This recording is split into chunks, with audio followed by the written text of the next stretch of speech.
A House ethics panel claims to have substantial evidence that embattled GOP Congressman George Santos violated federal criminal laws. The explosive 55-page report just released says Santos, quote, knowingly caused his campaign committee to file false or incomplete reports with the Federal Election Commission, and that he also used campaign funds for personal purposes and engaged in fraudulent conduct.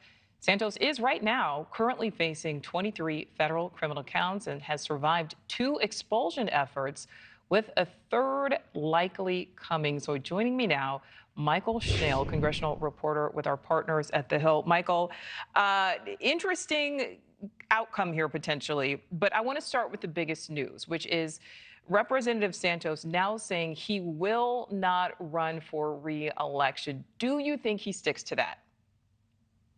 I mean, look, Nichole, I will note that this was a flip-flop from what he had said previously. He did an interview with CNN earlier this month, and he was asked, if you are expelled from Congress, do you plan to still run for your seat in 2024? And he said, yes, of course, that he will stick with that election.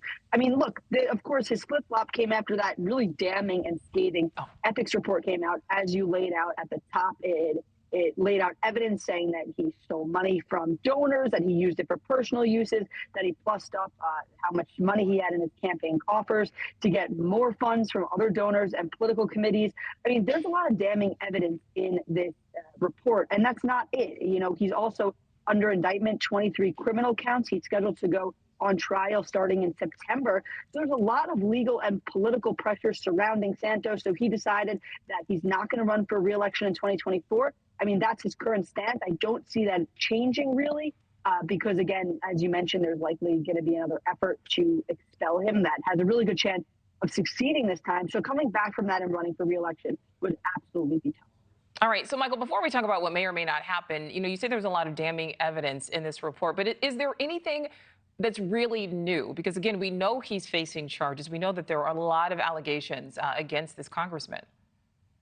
There were a lot of specifics that we learned, Nichole. So we knew that there were allegations that he used campaign money for personal uses. Well, we got some specifics about that. The ethics committee found that some of that money went towards Botox. Some of that money went towards other uses at spas. Some of it went towards a trip he took to Atlantic City and purchases he made at the designer store Hermes. So we saw some new details, and I'm still working on going through this report because, as you mentioned, it's about a little over 50 pages, and then there are several appendices that sort of include text messages between different people, emails, evidence that they pulled to be able to learn this information. So I think that while, through previous reporting, some admittances of lies that Santos has made himself, and of course the criminal indictments, we had an idea of these allegations against Santos. Now we're really able to paint a deeper picture of it as we get this evidence from and again, he has survived 2 expulsion efforts, so we would see what would happen with a potential 3rd.